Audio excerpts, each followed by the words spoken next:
आज के एपिसोड में हम देखेंगे कि कल जैसा रूही का और अबीरा का झगड़ा हुआ था और रोहित और अरमान दोनों बीच में आ गए थे। उस वक्त वो भी झगड़ रहे थे, उसी तरह रोहित और अरमान भी झगड़ने लगते हैं।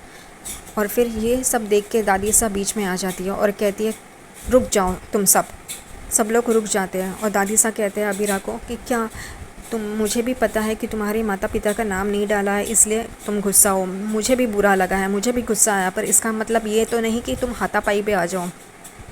ये हमारा घर है, कोई कुश्ती का अखाड़ा नहीं है, करके अबीरा को चुप करवाती है। दूसरी तरफ वो रूही से भी चिल्ला के बात करती है और कहती है कि एक तो तुमने गलती की, उस पर से सफाई दे रही हो और अपनी गलती मान भी नहीं रही हो। तुमने गलती की है और ये इस बात का तुम्हें अफसोस होना चाहिए, सॉरी कहना चाहिए, तो तुम उल्टा झगड़ा कर रही हो करके दादी सा रूही और अबीरा को सुनाती है और कहती है कि एक दूसरे से सॉरी बोल दो। लेकिन रूही और अबीरा एक दूसरे को देखते हो और फिर अबीरा दादी सा को कहते हैं, सॉरी दादी सा, पर जिसने मेरी माता पिता का अपमान किया है उसे मैं सॉरी नहीं कहूँगी। और यही बात रूही भी कहते हैं, मैं भी सॉरी नहीं कहूँगी। रूही रोहित का हाथ पकड़ के वहाँ से चली जाती है और अबीरा अरमान का हाथ पकड़ के वहाँ से चली जाती है। दोनों अलग अलग डायरेक्शंस में चली जाती हैं और ये देख के दादी सा और घर वाले एकदम से देख के परेशान हो जाते हैं। उन्हें डर लगने लगता है, ये क्या हुआ है करके, दरार आ गई है घर पे। दूसरी तरफ अबीरा वो कार्ड को लेके बैठी रहती है। उतने में अरमान फ़ोन पे बात कर रहा था, प्रिंटर वालों को कहता है कि नया कार्ड छपवाना है करके। उतने में अबीरा उसे रोक देती है और कहती है कि तुम्हारे पास इतने ज़्यादा पैसे हो गए हैं क्या कि प्रिंटर को दे रहे हो, अपनी पूरी प्रॉपर्टी उसके नाम पे कर दो ना फिर।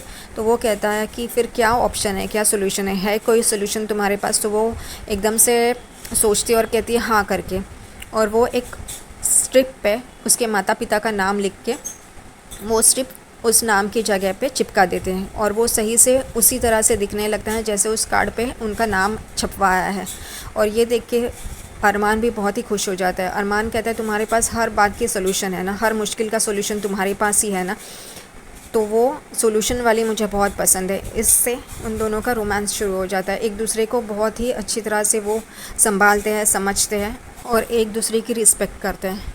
वो उस कार्ड को देख के बहुत ही खुश हो जाते हैं क्योंकि वो कार्ड ऐसे ही लग रहा है जैसे अबीरा के माता पिता का नाम उसमें छपवाया हो, उस पर लिखा गया हो, और वो बहुत खुश हो जाते हैं।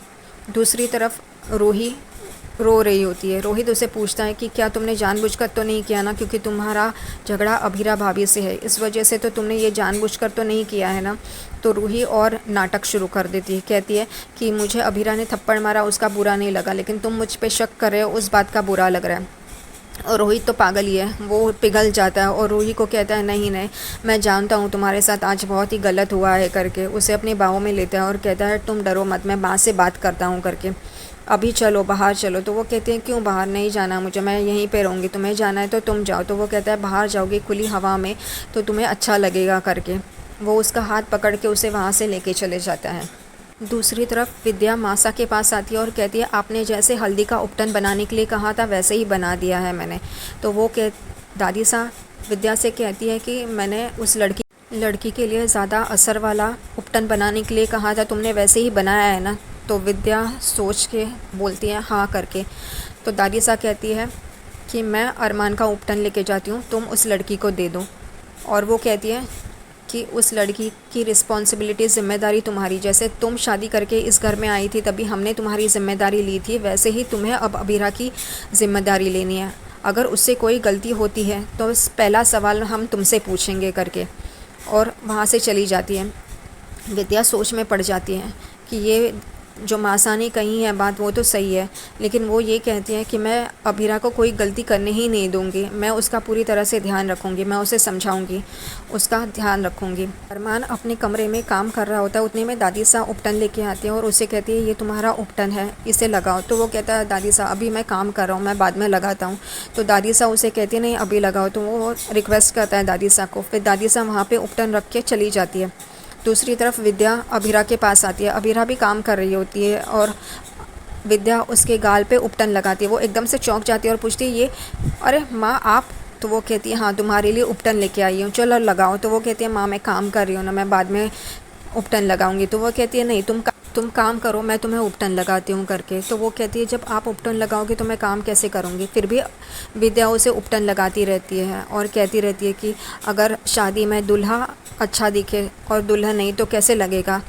विद्या अबीरा को समझा रही होती है, तुम स्कूटी पे से जाती हो तो तुम्हारी स्किन टैन हो गई है, तुम भी तो अच्छी दिखनी चाहिए ना, फ़ोटो में अच्छी दिखनी चाहिए, सारे रिश्तेदारों को तुम अच्छी दिखनी चाहिए, इसलिए ये उपटन है करके तुम इसे लगाओ। और वो लगाती रहती है और अबीरा सिर्फ वो विद्या की बातें सुन रही होती है।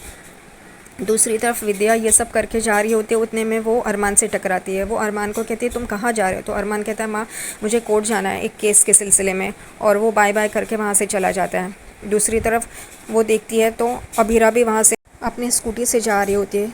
विद्या अबीरा को रोकती है और कहती है अरे तूने 2 मिनट में उपटन निकाल दिया। तो वो कहती है हाँ माँ मुझे कोर्ट जाना है केस के सिलसिले में, प्लीज़ मैं रात को लगाऊंगी, अब जितनी देर चाहो मैं रख दूंगी, लेकिन अभी मुझे जाना ज़रूरी है। वो बाय करके किस करके विद्या को वहाँ से चली जाती है।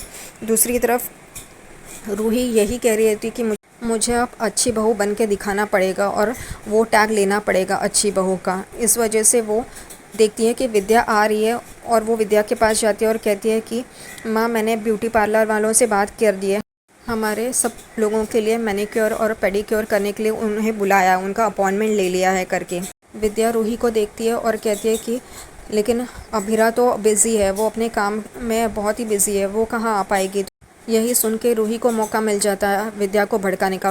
वो विद्या को भड़काना शुरू कर देती है, कहती है देखिए ना उसकी जगह मैं होती तो नए परिवार के साथ वक्त गुजारती, उनके ख्यालात सुनती, उनसे बात, नए परिवार के साथ वक्त गुजारती और उन्हें क्या अच्छा लगता है क्या नहीं ये सारी बातें देखती। लेकिन अबीरा कहाँ, वो तो अपने काम से उसे फुर्सत ही नहीं है, वो कहाँ ये सब कर पाएगी करके वो भड़काती रहती है विद्या को। फिर विद्या रूही को कहती है देखो ना मैं अभी उपटन लेके उसके पास गई थी, लेकिन उसने 2 मिनट में वो उपटन निकाल दिया, उसे कोर्ट के में जाना था, केस है इस सिलसिले में, देखो ना उसके डार्क सर्कल्स हो गई है, फिर भी क्या करूँ अब। ऐसे ही बोल रही थी होती उतने में रूही विद्या को कहती है मैं उसकी डिटॉक्स वाटर बनाती हूँ। तो वो कहती है वो तो कोर्ट चली गई है, अभी क्या फ़ायदा। तो रूही कहती है तो क्या हुआ, मैं कोर्ट लेके जाऊँगी करके उसके लिए वो डिटॉक्स वाटर।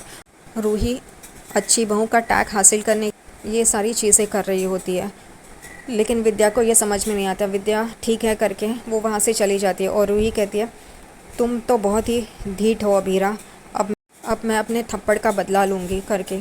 और यहीं पे ये एपिसोड ख़त्म हो जाता है।